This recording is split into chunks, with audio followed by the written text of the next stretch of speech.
Today's Bernanke hearing is in front of the Senate Budget Committee, so deficits and taxes are obviously in their crosshairs. Joining us with his take is David Walker. He's former U.S. Comptroller General. He's now the CEO of the Comeback America Initiative, and a long time Cassandra in many ways about the risks here with the deficit. David, I want to ask you, because in these recent comments from Bernanke, he highlighted and said for the debt ceiling and the question of when and if to raise it, he says nobody actually doubts the U.S. capacity to pay its bills. So how immediate is it really, and how necessary? The word catastrophic keeps getting thrown around, both from the Treasury Secretary and from Austin Goolsbee.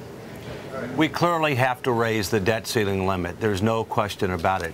The real question is, in exchange for what?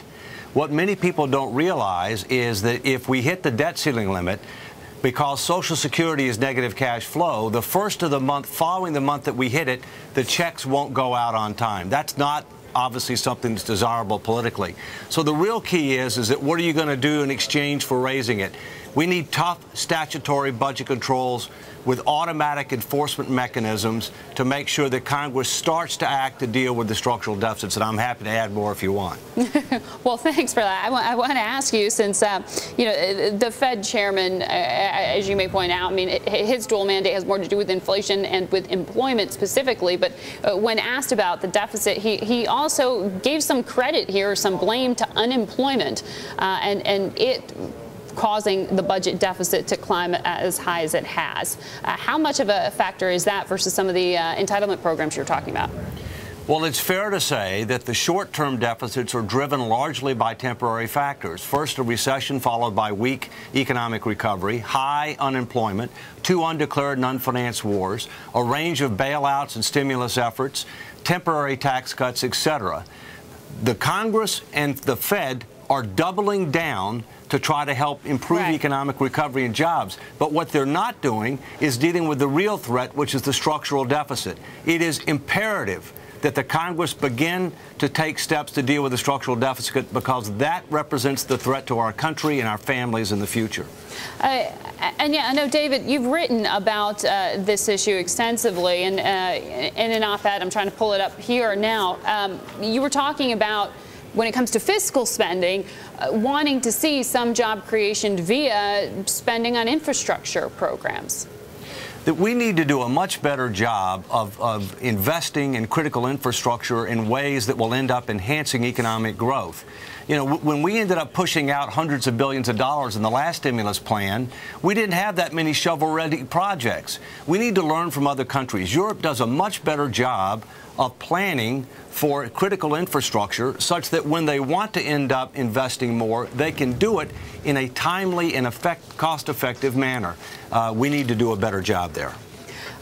But when you talk about, you know, the question, and I get the difference between short-term and long-term deficits, but when you have a description of the overall economy like the Fed chairman says it is, which is a fragile one, but a recovery, where you cut and how by much is not only politically loaded, but some would say somewhat dangerous, particularly when it comes to, you know, Medicare, when it comes to jobless benefits and the like. So specifically, where and how do you see some of these cuts happening in a compromised fashion? Well, first, we need to take a tough line on spending for fiscal 2011 and fiscal 2012 with regard to discretionary, including defense. After all, discretionary spending went up over 20% between fiscal 2008 and fiscal 2010. But what we really need to do is not focus as much on the short-term deficits, but put mechanisms in place to deal with the true threat, the structural. What we should do is, in conjunction with raising the debt ceiling limit, real pay-as-you-go rules on the spending and tax side that eliminate the trillions of dollars of loopholes, tough but realistic discretionary spending caps that do not exempt the base defense and homeland security budget, but the war cost would be exempted, and debt to GDP targets that would be set for the future in a way that wouldn't undercut the economic recovery, our efforts to deal with unemployment, but would have automatic spending cuts and/or tax surcharges if they are not hit. We need something real. We need something substantive. It's time for results, not rhetoric. When we're looking at some of the local, state, and municipal issues with hitting their own, basically overspending, but though they cannot declare bankruptcy and get out of some of these costs. Do you think that the federal government should provide some aid to help states once again close some of those gaps? I think the federal government needs to decide whether or not the state should have a bankruptcy option, and that is a federal issue. The federal government would have to act on that. Secondly, I think the states have a responsibility to put their own finances in order, and if the U.S. federal government is going to provide any assistance, it ought to be in exchange for specific actions designed to deal with the structural deficits being faced by the states, which are driven largely by Medicaid, underfunded pension plans, unfunded retiree health costs. David, thank you so much for all of your time today. We're going to